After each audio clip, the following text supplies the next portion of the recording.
आज हम आपको बताएंगे कि क्या चंद्रशेखर आजाद जो भीम आर्मी के मुखिया हैं और नए नए सांसद बने हैं वो अखिलेश यादव की मुश्किलें बढ़ाने जा रहे हैं। साथ ही साथ ये भी जानिए कि क्या ऐसा पहली बार होने जा रहा है जब अखिलेश और डिंपल एक साथ संसद में होंगे।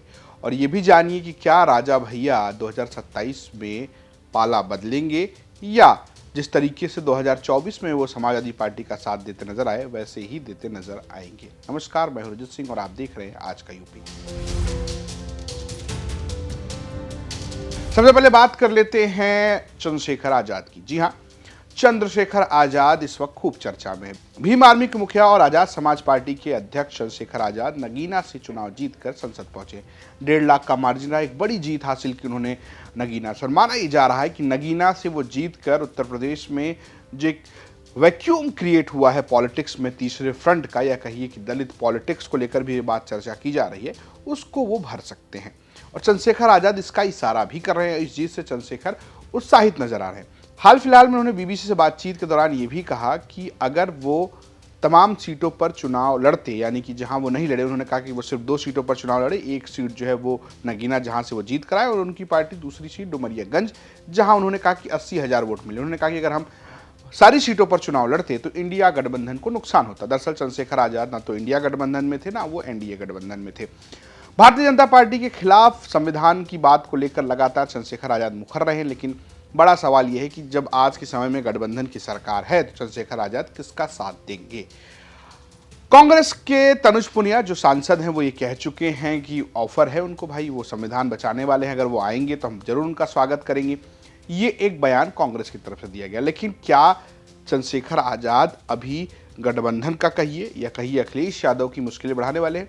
ये हम इसलिए कह रहे हैं क्योंकि उपचुनाव में चंद्रशेखर आजाद अपनी पार्टी को चुनाव लड़ाने जा रहे हैं। और जो चर्चा है, सबसे ज्यादा चर्चा जिस सीट की है वो है मीरापुर की सीट। जी हाँ, बिजनौर, बिजनौर में जिस लोकसभा से वो जीते वहीं ये सीट है। बिजनौर से सांसद हुए चंदन चौहान के जीतने के बाद आरएलडी की सीट खाली हुई। आपको बता दें कि इससे पहले खतौली में चंद्रशेखर आजाद ने जयंत चौधरी और समाजवादी पार्टी के गठबंधन का साथ दिया था। तब जयंत चौधरी ने, आरएलडी ने वो सीट बीजेपी से छीनी थी और तब वो बहुत प्रचार करते हुए नजर आए थे। उसके बाद अब अगर वो मीरापुर में चुनाव लड़ते हैं तो चुनाव बहुत दिलचस्प होगा। हालांकि चर्चा ये है कि और सीटों पर भी वो उपचुनाव लड़ सकते हैं, लेकिन देखने वाली बात यह है कि वो अगर चुनाव लड़ते हैं तो किसका नुकसान होता। कहा यह जा रहा है कि लोकसभा चुनाव में दलित वोट जो है वो गठबंधन के साथ चला गया और इसका फायदा गठबंधन को मिला। ऐसे में चंद्रशेखर आजाद अगर चुनाव लड़ते हैं तो क्या वो सीधे तौर पर नुकसान करेंगे अखिलेश यादव का, ये देखने वाली बात है। अब बात करते हैं दूसरी खबर की। दूसरी खबर थोड़ी सी दिलचस्प खबर है। दिलचस्प खबर यह है कि अब लोकसभा में नए नए समीकरण बने, बहुत सारे युवा जीत कर आए हैं। खासकर गठबंधन ने खूब सारे युवाओं को टिकट दिया था, वो जीत कर आए। वो चाहे प्रिया सरोज हो, वो चाहे आप बात कीजिए 25 साल की हैं प्रिया सरोज, पुष्पेंद्र सरोज जो कि समाजवादी पार्टी के कौशाम्बी से जीते हैं, उनकी भी उम्र जो है वो 25 साल है। तनुज पुनिया की बात कर लीजिए, या इलाहाबाद से जीते उज्जवल रमण सिंह की बात कर लीजिए, आरएलडी से जीते चंदन चौहान की बात कर लीजिए, इकरा हसन की बात कर लीजिए। कई सारे युवा चेहरे, और यादव परिवार में आप देख ही सकते हैं धर्मेंद्र यादव, आदित्य यादव, अक्षय यादव, कई सारे नए चेहरे जो हैं वो सदन में नजर आएंगे। लेकिन एक दिलचस्प कॉम्बिनेशन भी बन रहा है। जी हाँ, पहली बार ऐसा होगा कि अखिलेश यादव, डिंपल यादव बतौर कपल लोकसभा में साथ होंगे। जी हाँ, ऐसा पहले नहीं हो। इससे पहले जब अखिलेश यादव सांसद थे तो डिंपल यादव नहीं थी। यहाँ तक कि 2019 में जब अखिलेश यादव चुनाव जीते आजमगढ़ से तो डिंपल यादव कन्नौज से चुनाव हार गई। लेकिन इस बार कन्नौज से डिंपल यादव की जगह अखिलेश यादव लड़े और वो जीते, और जबकि डिंपल यादव मैनपुरी से चुनाव जीती। और गजब की बात है कि जब मैनपुरी से जीतकर डिंपल यादव सांसद बनी तब सांसद अखिलेश यादव जो आजमगढ़ से सांसद थे वो इस्तीफा देकर उत्तर प्रदेश में नेता प्रतिपक्ष बन गए और वो करहल की सीट से विधायक बन गए। लेकिन अब पहली बार होगा कि जब वो दोनों सदन में एक साथ दिखेंगे।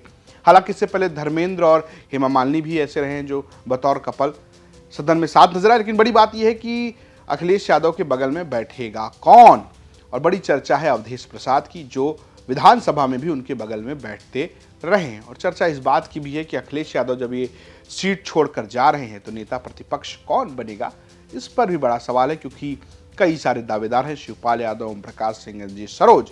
तो इस दिल्ली की पॉलिटिक्स में उत्तर प्रदेश की पॉलिटिक्स अखिलेश यादव कैसे संभालेंगे, ये एक बड़ी चुनौती नजर आ रही है। अब बात करते हैं राजा भैया की। राजा भैया को लेकर हमने आपको बीते दिन भी आज की यूपी में बताया था कि कैसे ये लग रहा है कि समाजवादी पार्टी का रुख उनके लिए नर्म है। अब एक बयान जो है राजा भैया के जो सहयोगी हैं, एमएलसी हैं जनसत्ता दल लोकतांत्रिक के, अक्षय प्रताप जो मुंह बोले भाई भी हैं उनका एक बयान है। उन्होंने कहा कि जो हमारा साथ देगा 2027 में हम उनका साथ देंगे। आपको बता दें कि जनसत्ता दल लोकतांत्रिक का प्रभाव 2 सीटों पर है, वो है कोंडा बाबागंज, जहां से निर्दलीय के तौर पर कहिए पार्टी बनाकर रघुराज प्रताप सिंह राजा भैया खुद जीतते हैं और उनके एक सहयोगी बाबागंज से चुनाव लगातार जीतते रहते हैं। इसके अलावा एमएलसी भी वो बनाते रहे हैं। तो बड़ा सवाल ये है कि क्या 2027 में वो साथ देंगे अखिलेश यादव का? पहले अक्षय प्रताप को सुनिए वो क्या कह रहे हैं। क्या अब विधानसभा चुनाव होना है 2-2.5 साल बाद, क्या लगता है आपको कि जो जनसत्ता दल लोकतंत्र पार्टी है वो कहाँ रहेगी? राजा भैया कहाँ देखते हैं अपने आप? देखिए, राजा भैया हमारी जानकारी हालांकि हमारा वो नहीं है, क्योंकि दल बना लिया है तो किसी तरफ रहने का तो सवाल ही नहीं उठता है।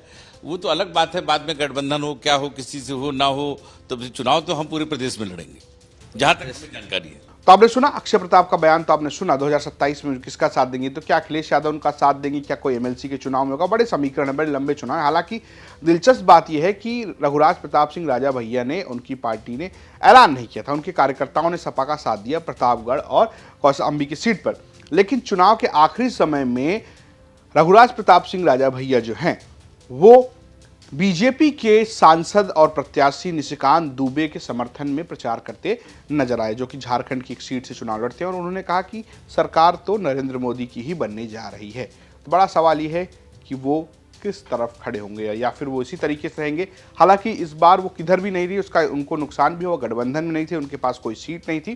तो देखने वाली बात यह है कि आखिर वो किस गठबंधन में 2027 का चुनाव लड़ते नजर आते हैं। तो फिलहाल ये था आज का यूपी। देखते रहिए यूपी तक। नमस्कार।